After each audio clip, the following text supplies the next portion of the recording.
Frères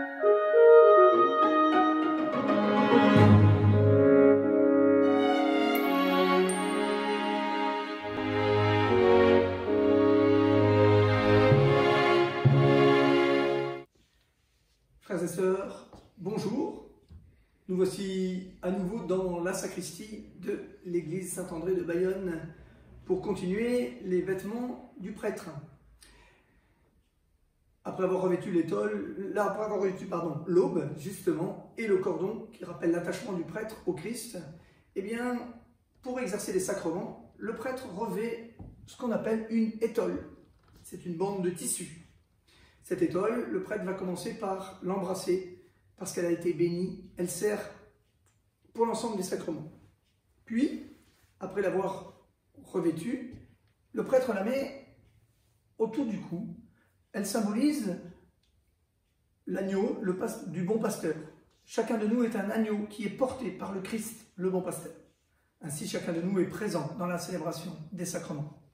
Bien entendu, en particulier pour la confession, si le prêtre n'a pas d'étole à sa disposition, le pouvoir du prêtre est quand même possible. Il peut donner le pardon des péchés. Mais c'est toujours mieux de porter ce vêtement liturgique à l'occasion d'un sacrement.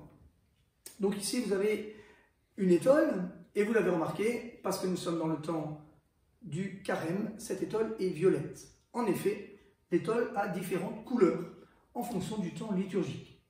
Le violet, c'est le temps de la préparation à rencontrer le Seigneur. Le temps de l'Avent, avant Noël, nous nous préparons à accueillir le Seigneur.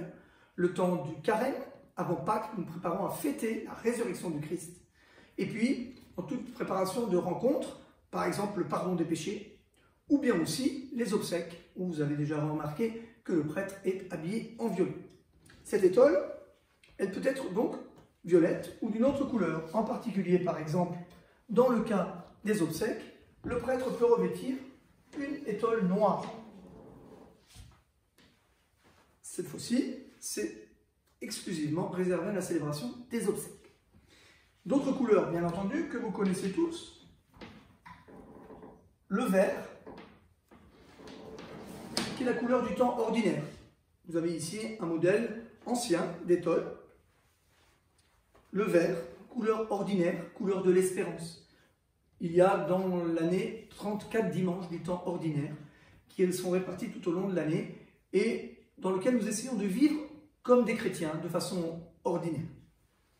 D'autres couleurs que le vert, le blanc ou doré, qui est la couleur pour toutes les grandes fêtes liturgiques du Seigneur. Par exemple, Noël, la Toussaint, Pâques.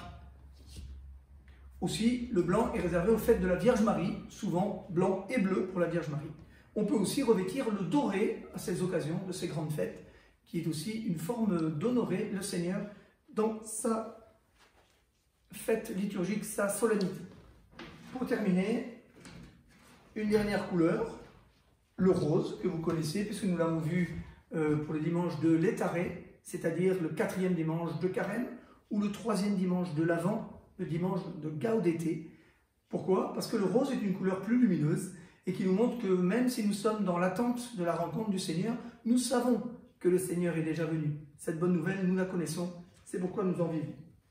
Il nous reste une dernière couleur dont je n'ai pas parlé, c'est le rouge, qui est la couleur du sang, la couleur de l'amour, et donc la couleur des martyrs, ceux qui ont versé le sang pour le Christ, la couleur du vendredi de la Passion, quand le Christ est mort sur la croix, et puis c'est aussi la fête de l'Esprit Saint, la Pentecôte.